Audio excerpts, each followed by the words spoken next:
रात के सन्नाटे में हवा की सरसराहट कानों में गूंज रही थी। चांदनी बालकनी में उतर आई थी और मैं अकेला बैठा था, हाथों में एक पुराना खत लिए। वक्त कितना आगे बढ़ चुका था, लेकिन मेरी धड़कनें अब भी उस एक नाम पर ठहर जाती थीं, अनन्या। कभी मिलो तो बताओ कैसे तड़पती है तुम्हारी यादें, दिल से धड़कन निकल लेती है। पहली मुलाकात। अनन्या से मेरी मुलाकात कॉलेज की लाइब्रेरी में हुई थी। वो किताबों की अलमारी से कोई किताब निकाल रही थी और तभी गलती से उसकी एक किताब नीचे गिर गई। मैंने उसे उठाकर दिया और पहली बार उसकी गहरी आंखों में झांका। वो आंखें जैसे कोई भूली हुई कहानी सुना रही थीं। हमारी बातचीत किताबों से शुरू हुई, फिर धीरे धीरे दोस्ती में बदल गई। वो हर वक्त हंसती रहती, उसकी बातें किसी सुरीली धुन की तरह कानों में बस जाती। मैं उसकी तरफ खींचता चला गया और एक दिन अपने दिल की बात कह दी। वो कुछ पल खामोश रही, फिर धीरे से मुस्कुराई और बोली, मैं भी तुम्हें पसंद करती हूँ। उस पल ऐसा लगा जैसे पूरी दुनिया मेरी हो गई हो। अधूरी मोहब्बत। हमारा प्यार हर दिन गहरा होता गया।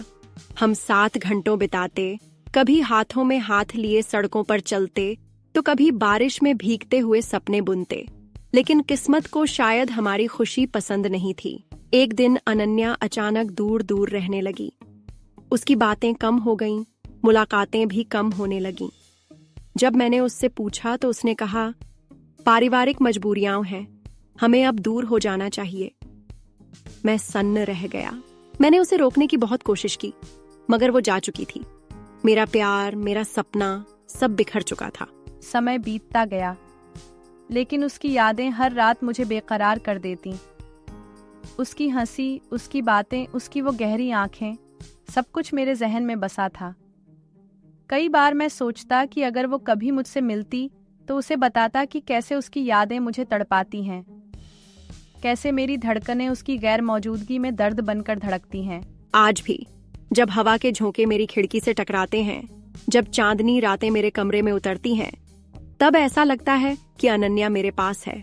पर हकीकत यही है, वो जा चुकी है और मुझे उसकी यादों के साथ जीना सीखना होगा। शायद कुछ कहानियां कभी पूरी नहीं होती, मगर उनकी यादें हमेशा जिंदा रहती हैं। अतीत की परछाइयां।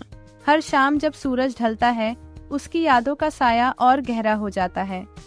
मुझे अब भी वो पुरानी जगहें बुलाती हैं, जहां हमने साथ बैठकर सपने देखे थे।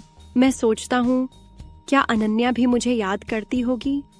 क्या कभी उसकी आंखें भी मेरी तस्वीरों पर ठहरती होंगी? शायद नहीं, शायद हाँ, मगर इस सवाल का जवाब मुझे कभी नहीं मिलेगा। अब मैं अपनी जिंदगी को नए सिरे से जीने की कोशिश कर रहा हूँ। कुछ रिश्ते अधूरे ही सही, मगर वो हमें जिंदगी के मायने सिखा जाते हैं। अनन्या मेरी जिंदगी का हिस्सा थी और उसकी यादें हमेशा मेरे दिल में रहेंगी, चाहे वो कहीं भी हो।